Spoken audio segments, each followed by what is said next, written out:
I hope you are fit and fine. In the last video session, we had learned about a beautiful poem, The Pilgrim. In today's video lecture, we are going to discuss about a critical appreciation of the poem with poetic devices. So without wasting the time, let's start the critical appreciation of the poem, The Pilgrim. So, whenever we are going to deal with critical appreciation, as per the examination pattern, we need to discuss about 5 important points: title, poet, rhyme scheme, figure of speech, and theme or central idea of the poem. So let's start with the title. You all know it very well. The title of the poem is Pilgrim, and this title is suggestive of the theme of the poem. It indicates the journey of life. Poet, here we all know it very well. We don't have the name of the poet. This poem has been written by anonymous person. It means here we are not sure about the definite person who has written this poem. So this poem has been written by anonymous person. Rhyme scheme. Whenever you are writing the rhyme scheme, you need to think about all the stanzas, whatever the stanzas we have in the poem. So the rhyme scheme of the poem is like this. The first stanza is having the rhyme scheme, that is A A B C C B B. In the second stanza, you will get the rhyme scheme D D A A P B. And in the last stanza, that is third stanza, you will get the rhyme scheme, that is E E A A F F C C. So this is all about the rhyme scheme. Now after this, in the next point, you have to explain minimum one figure of speech. So here we are going to discuss about tautology. Tautology, already I have told you about it. Here I have written one example: to a chasm deep and vast and wide. So the words vast and wide, they have similar meaning. Both the words having the similar kind of the meaning. So here we have the tautology.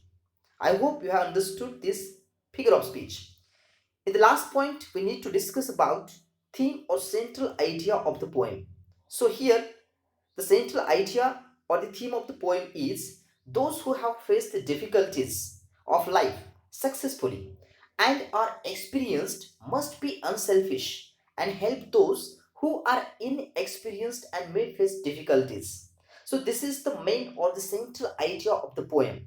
So this is all about the critical appreciation. Now we are moving towards the next point, that is poetic devices or figures of speech used in the poem. So the first figure of speech here we are going to discuss, that is inversion. Inversion, sometimes poet change the correct grammatical prose order or words in line of a poem. This may be to emphasize something or to make lines rhyme. Sometimes poet according to his need or her need, he's changing the prose order of the words. And in this poem, we have one example, that is, to the fair-haired youth may a pitfall be.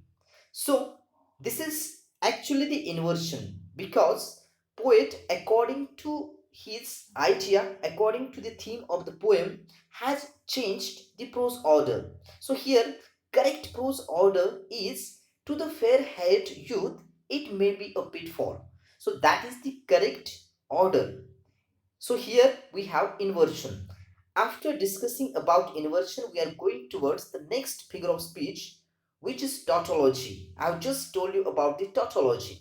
So what is the meaning of tautology? Sometimes a line in a poem may contain two or more words that convey the same meaning. So here I have already told you the example of to a chasm deep and vast and wide. So here the words deep and vast, both having the similar kind of the meaning, or wide, they have the similar kind of the meaning. So here we have tautology. In the third place, we need to discuss about personification. So when inanimate objects or ideas are given human qualities, so this is called as personification. So here we have an example: a pilgrim going a lone highway. So in this particular line, the highway is given the human quality. of being lonely.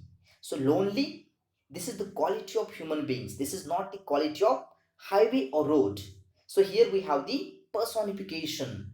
And at last we are going to discuss about interrogation or rhetorical questions. So when questions are asked to create a dramatic effect or to put across a point more effectively and not to get an answer. So that time, remember, is called as interrogation or rhetorical question. In the example or in this poem, we are going to take one example here. Why waste your time in building here? And at last we have the question mark. So here, poet would like to emphasize his idea, right? And so he has used this rhetorical question. And this figure of speech is specially called as interrogation. I hope your concept of all the poetic devices is clear now. So, with this concluding remark, I would like to thank each and every one of you. Stay home, stay safe.